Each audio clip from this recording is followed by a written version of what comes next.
All right, it's breaking news. India versus Pakistan. Well, yet another news report from your lovable independent journalist, Azure. When the British Commonwealth drew the lines between the nations, there were people on both sides with the same religion. So, don't believe the Muslims when they say that they wanted governmental representation. They just wanted domination. They just wanted to rule. And now we have to address the elephant in the room. Okay, so long ago, maybe sometime during 2017, I shared a post about Tommy Robinson. He was fighting the good fight against molestation and grooming of British girls in the UK. Not long after, both the Sikhs and the Pakistanis started harassing me, following me around, you know, relentlessly too, until I realized what this was all about because I didn't know it was because I shared that post. Maybe even worse, because on top of, the dirty cops in Brampton, we're also dealing with entire families that would see their profit margins cut by this exposure. So, disclaim, I live in Brampton, temporarily, I hope, but from nearly a decade of being here, one thing is for certain. Living here, there's a lot of incels. Guys with too much time on their hands, swarms of them. Like you wouldn't put it by me to see a group of guys 20, 50 strong, just nothing to do every single week, right? And well, wait, where the fuck did I go? Well, you could spot them too, especially now that they're becoming more prevalent. They like to go downtown and block people off, dance to their stupid music, stink up the place, throw litter garbage, act rude to people. And it's the reason why they're like this is because they're heavily inbred, you know, just years and years of thinking, I'm the best, and not wanting to be with the lesser Hindus and stuff. So that's kind of why they're like that. Um, well, they mostly though, they're here, and no one really cares too much, but they have some of the worst luck. You'll hear about this incel back in the day shooting up a school. I think it was in Montreal or something. Some Sikh guy, and various the Danforth shooting, various incels and stuff, right? And if it's not for their parents, a lot of them, they need their parents or websites to marry them off, money, inheritance, like because they're so inbred, they need all kinds of help, you know? Like me with my non-existent asthma. Yeah. I'm making so many news reports this has got to be going thing now.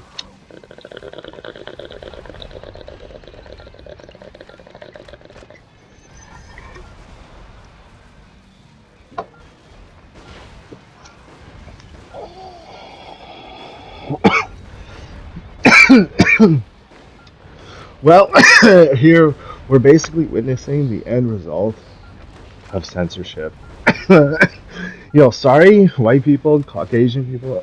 like, I thought like I was the only one to get this kind of treatment, but you're getting screwed over by this, and we're together. Unfortunately, don't cry. And I mean what I mean by that is their crimes, their actions and things against you, if it's not credible and fully provable, will be disregarded almost immediately. And it gets to the point where they have a bias with the media where they're going to be seen as the victims in all of this for some unknown reason. And it's and having the news about terrorists such as grooming gangs, the proliferation within secluded places of worship like mosques, gurdwaras, and the unison of police with ethnic groups forms a barrier, right? You have like white people fighting against like groups of ethnicities who've taken like root in the government, and any like action against them is seen as being racist. And like this is the end result. Like you're gonna have these guys rioting in your countries, attacking people, attacking Hindus, you know, blocking streets, you know, doing stuff. And like to be fair, and I feel bad about saying this, because like, you know, I was bullied by like, you know, a group of Jewish people or like a lot of Jewish people. I kind of took like a sadistic pleasure in like watching them go through this, because it's like, yeah, now you get to see how it feels. Now I'm getting to taste my own medicine, because now I'm getting to see how it feels, right? Like this is the same thing that the Hebrews, the Jews, have been going through for the past, I don't know, what, 2 years now. So it's like, you know, you're gonna see them waving around the flags. You're gonna see them like blocking off traffic, attacking people, doing like protests, all that stuff. And like you gotta ask yourself, right? Like, yeah, within like when the smoke is cleared, you see the truth. Pakistan says it has no terrorists inside of its border, right? Osama bin lying years later, and the other Muslims in other countries, like, you know, do the exact same thing. Like Israel gets attacked, people get taken hostage because they probably knew they couldn't get far, you know, before, you know, getting killed. And then they hide on the other side and cry victim when they get attacked. Like little bitches. Like all the world to see, by the way. Like the whole world sees this, and like they pretend like, you know, nobody takes notice. No, we see this. So like, are the Hindus and the Hebrews genocidal races trying to wipe out Islam? Or do Muslims have an unreasonable control on the media? Yeah, of course they do. It would take a guy like me, hated by men and sadistic pedophilic women, most likely from their culture, but also involving individuals who indulge in such pathetic acts, to point this out. And they think because I'm an outcast for my clothing choices or my dark skin. Yeah, it's like one of the things that like I think all Indians are a little bit like guilty of, but mainly like Bollywood, mostly like, you know, Muslims pushing this. They want to have like fair skin, so they use like skin lightener, and like even have like the most famous, like the most recognizable Bollywood stars using it and making commercials of it on mainstream media. While, you know, the poor people who, you know, street beggars or just like farmers or whatever, they don't get access to this stuff. And what is the beauty standard in the country that they were born in? Oh, I'm sorry, you're ugly now, right? Like, is that fair? Like, you know, it's ironic because it's like when they do this, and then like they get the retaliation against them, like Pakistan is getting their terrorist compounds, you know, blasted. You know, Hamas is getting attacked. They call, you know, the other side, oh, racist, racist, like a crying wolf, right? It's so typical, right? I guess when that couldn't work though, they tried to forcibly breed with the locals, hence the grooming gang scandal. You know, like they would find like middle class working Caucasian women, you know, mostly like younger, and like groom them from like a young age, hang out with them, try to, you know, give them alcohol, cigarettes. It's like some sadistic stuff. And then eventually when they're old enough, right? And they built like, you know, some trust with them, then they start violating them and start taking advantage, right? And that's not the most messed up part. Like the cover up, but like the lengths they would go to keep it secret. So like imagine like just a guy like me who shares a post and they're getting like crazy over just me. And then like for other people who are like actually involved in this, like this is how like far they would take it. Like this one victim, right? I saw in an interview on BBC. She came forth and she said she was forced to take abortion pills because she got impregnated, and then like it was by a dirty cop, no less, you know. So it's basically like watching, you know, the media and Caucasians who give way too much benefit of the doubt to, you know, certain groups of people. We all know who, and now we're seeing like the end result of it. And make no mistake, like just the same way the Jews and like their places of worship were attacked and like their people were attacked, like the Hindus, we're gonna get attacked now. I'm not even Hindu anymore. We're not like I convert to Buddhism. They don't see it that way, right? Like I look like a Hindu, my family, like blah blah blah, right? Oh, and like also for those who doubt whether the Sikhs were involved, right? Look up the Huddersfield grooming gang, which is according to Google of all things. Like if you have one of those, like Bluetooth thingies, like it'll tell you it's the largest grooming gang in all of UK, and it was run by a Sikh guy, and it was like it existed for like decades before they can figure it out.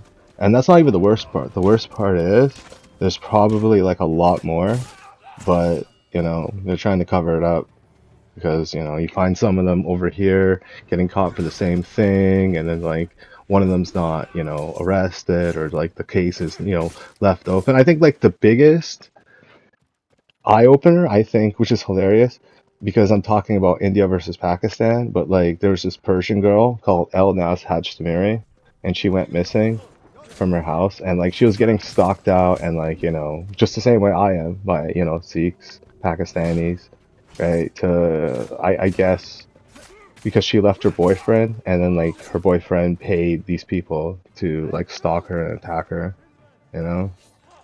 And same thing with like the Sikhs. They're like pushing for like a separate state in Indian territory. Thankfully to the Muslims, they just want to like they're free from the wrath of the turbans. Those Muslims are like they don't have to worry about the Khalistanis, just us Hindus. It's bullshit, man. They're working together. Yeah, and you know what's funny?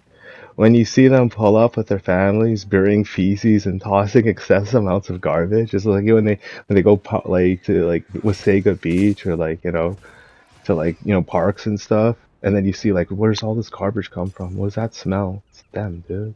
They're disgusting. Like hashtag Wasaga Beach. And the lady who pointed it out was 100% right. I live in Brampton. Like we have this park around my house. I would go there, and like I kid you not, where like the gutter is, or like where the drainage by the side of the road, just pure garbage. And it's like you think it's like some park in the middle of nowhere. No, like there's like houses not too far, like across the street. Right? Even to this day, the Sikhs are showing off on Chris Hansen's Sting shows. Like he still does his like To Catch a Predator like thing. It's like on True Blue, and like when you think about it, population density wise, why would they appear on his show versus like every other ethnicity, right? But it has you scratching your head, and like as a former Hindu, right? I learned one of the worst things is that you can't trust your own kind because they're most likely going to work against you. They're going to work with the enemy for brownie points, or they hate you, or they hate themselves, or they want to convert, whatever, right? And we live in dangerous times as like I hate to say this, but Indians, a lot of them are low people. And what I mean by that is they, in the past, would hold themselves to like such a high standard, right? And I'm like, West Indian background. I don't speak their language, nothing. And they would hold their noses up at me, I'm too dark, I don't know the language, I don't know the culture. And it's only when they can get something out of you, then they'll open up to you, or they'll be nice to you. So you have to understand something about this war, right? Number one, um, the biggest issue isn't the conflict, it's the ecological disaster that will be caused from the fallout of this conflict. So, as the missiles fall, things burn, hopefully they don't launch nukes, but if they do that, right, like all that stuff is going to go up in the air, and it's going to have long lasting ramifications for the human race for centuries to come. Like all the microplastics. Luckily, the bacteria and like the filth, the vermin will be gone, but like, it's an issue, and it's not just limited to India. Pakistan has a lot of polluted country. I mean, cities. It is a polluted country, but it has a lot of polluted cities in its borders as well, right? Case in point, like the Punjabi, I don't know what his role is. He decides to go drink the water in near his holy temple, and then he gets sick. It's like all these parasites and all this stuff swimming. It's just like disgusting. It's gross.